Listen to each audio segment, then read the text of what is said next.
It's been a while. It's been about 2 months since I think I've last posted a tiny home tour. I have been busy. We're going to discuss that a little bit more in detail. My brother is about to get married, and so I'm using that opportunity to stay at a tiny home. He's getting married at the top of this mountain here. So I'm in Thirroul on the New South Wales south coast. It's about 20 minutes north of Wollongong, staying at a tiny home that you have seen before. It's the same layout. I think it's the same designers as the one I stayed in Jervis Bay. I can't be fucked cleaning, so when you come through, there's shit everywhere. I cleaned for the tiny home at Kalala Bay, so you've already seen this. We need to have a little bit of a conversation. There's been some updates. Ugh.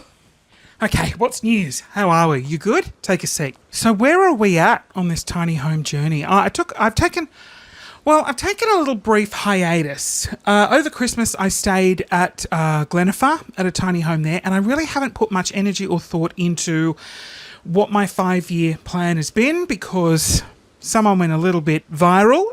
Oh, that sounds gross, but anyways, my content blew up in America, opening mini packages. Not sure if you're aware, tiny.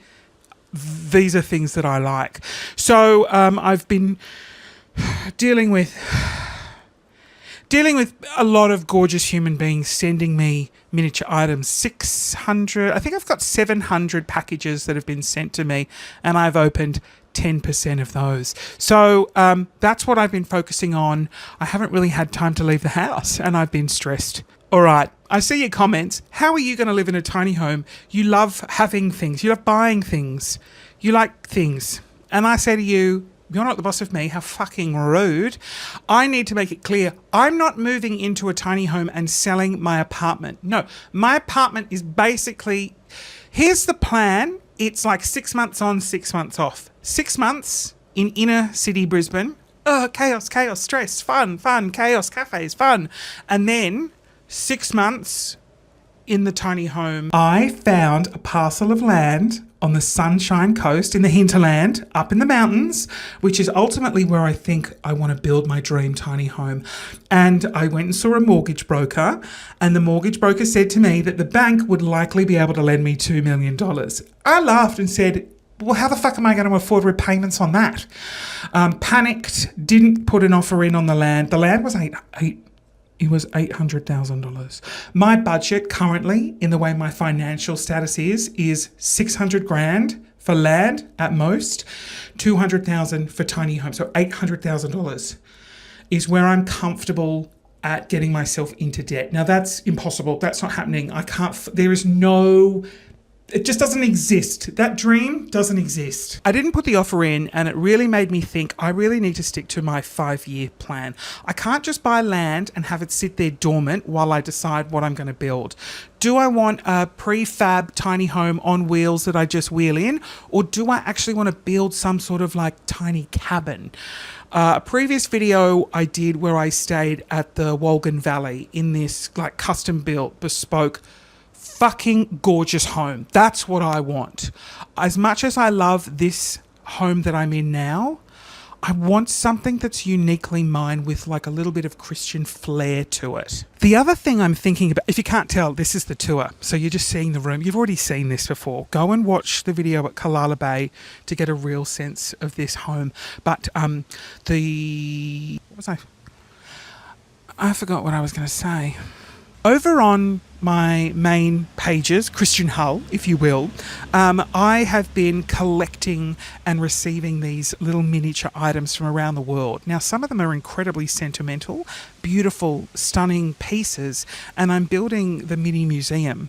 And a lot of people want me to take it on the road, and that is a logistical nightmare that I don't have the mental strength to be able to do. So what I thought was, when I'm looking for the land and to build a tiny home, I built a tiny museum that people can come to and see the tiny museum of tiny items. Is that not the fucking best idea?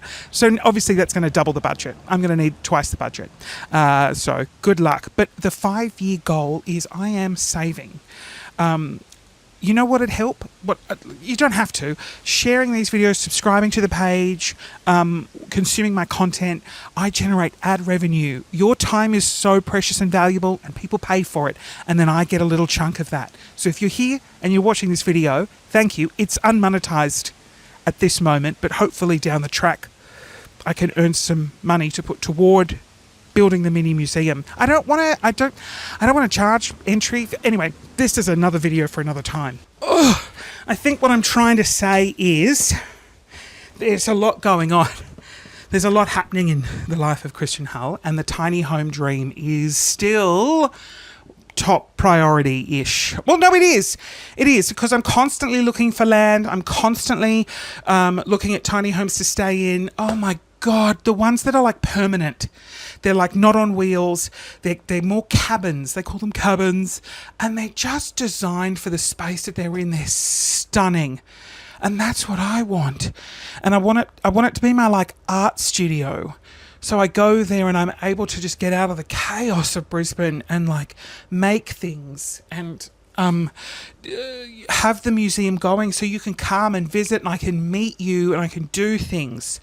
So that's the plan. That's where we're heading. Don't exactly know what more I can show you on this channel because I've really got to. I'm going to New Zealand in May and I'm trying to find some beautiful tiny homes there because I really just want to experience the different ones because I guess I've showcased a lot of those prefab ones, and most of the tiny homes on wheels tend to all be the same.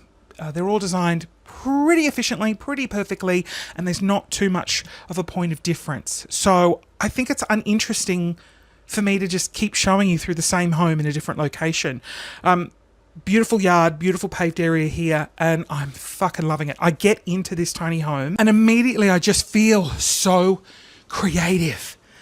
I felt a little unmotivated the last few weeks just with the sheer volume of stuff going on, and as soon as I sort of get out of Brisbane and I retreat into just this cozy sort of nook with aircon, fuck, you've got to have aircon. It needs a fan. I just feel myself. And I think that's why I love the tiny homes, is because when I got to New Zealand, I was again feeling overwhelmed with, I don't know, what the fuck do I have to be overwhelmed about? I'm my own boss. Money is good. I'm on my own schedule. I don't understand why I freak out so much about life. Like, what is it that's stressing me out? Because I've got no external pressure.